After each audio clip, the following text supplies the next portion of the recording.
പത്തനംതിട്ടയിലെ G finance തട്ടിപ്പ് കേസിൽ ആക്ഷൻ കൗൺസിൽ രൂപീകരിച്ച് സമരം ശക്തമാക്കി നിക്ഷേപകർ. അതേസമയം ഉടമ ഗോപാലകൃഷ്ണൻ അടക്കം 4 പ്രതികളും ഹൈക്കോടതിയിൽ മുൻകൂർ ജാമ്യ അപേക്ഷ നൽകി.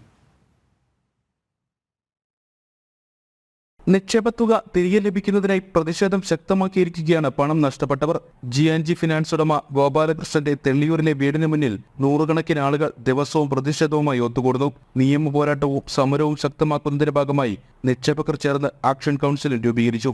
പുതുതായി തെരഞ്ഞെടുത്ത ആക്ഷൻ കൗൺസിൽ കമ്മിറ്റിയുടെ നേതൃത്വത്തിലായിരിക്കും സമരപരിപാടികൾ നടത്തുക. 1 ലക്ഷം മുതൽ 2 കോടി രൂപ വരെ നഷ്ടപ്പെട്ടവരുണ്ട്. പരാതിക്കാരുടെ എണ്ണവും കൂടുന്നു. 75,000 രൂപയുണ്ട്. എനിക്കൊരു നിവൃത്തിയുള്ളവളല്ല. പിന്നെ എനിക്ക് മക്കളില്ല, ഭർത്താവില്ല.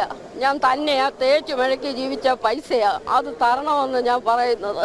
എനിക്കൊരു 5 സെന്റ് സ്ഥലം പോലും ഇല്ല. ഞാൻ കുടുംബത്തിൽ എൻ്റെ സഹോദരങ്ങളുടെ കൂടെ നിൽക്കുക. അതുകൊണ്ട് എനിക്കൊരു നിവൃത്തിയുമില്ല. ആ പൈസ തന്നേലേ പറ്റുള്ളൂ. തൊഴിലുറപ്പ് ചെയ്ത പൈസയാ അത്. പിന്നെ എൻ്റെ മരുമോളെ അവള് വെറുതെ അവർക്ക് 5 വയസ്സിക്ക് നിവൃത്തിയില്ല. അവരുടെ കുഞ്ഞിനെ പഠിപ്പിക്കാൻ 2 ലക്ഷം രൂപ കൊണ്ടിട്ട് ഇതിനൊന്നും പലിശ പോലും ഞങ്ങൾ വാങ്ങിച്ചിട്ടില്ല.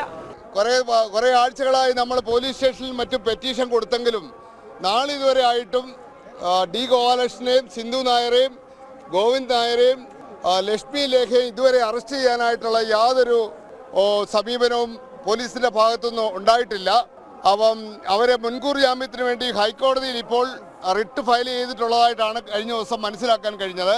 അതുകൊണ്ട് എത്രയും വേഗത്തിൽ പോലീസ് ഇവരെ അറസ്റ്റ് ചെയ്ത് നിയമ നടപടികൾ സ്വീകരിക്കുക എന്നുള്ളതാണ് നമ്മുടെ ആവശ്യം. ആ ആവശ്യത്തിലേക്ക് ഇപ്പോൾ നമ്മൾ ഇവിടെ കൂടി വന്നിരിക്കുന്ന എല്ലാവരും തന്നെ കോഴിപ്പുറം സ്റ്റേഷനിലേക്ക് മാർച്ച് ചെയ്യാനായിട്ടാണ് നമ്മുടെ തീരുമാനം. അതേസമയം സ്ഥാപനത്തിന്റെ ഉടമകളായ തെള്ളിയൂർ സ്വദേശി ഗോപാലകൃഷ്ണൻ നായർ, ഭാര്യ സിന്ധു, മകൻ ഗോവിന്ദ്, മരുമകൻ ലേഖ എന്നിവർ ഹൈക്കോടതിയിൽ മുൻകൂർ ജാമ്യാപേക്ഷ നൽകി. ഒളിവിൽ കഴിയുന്ന പ്രതികളെ കണ്ടെത്താനുള്ള ശ്രമത്തിലായിരുന്നു പോലീസ്. ജനം, പത്തനംതിട്ട.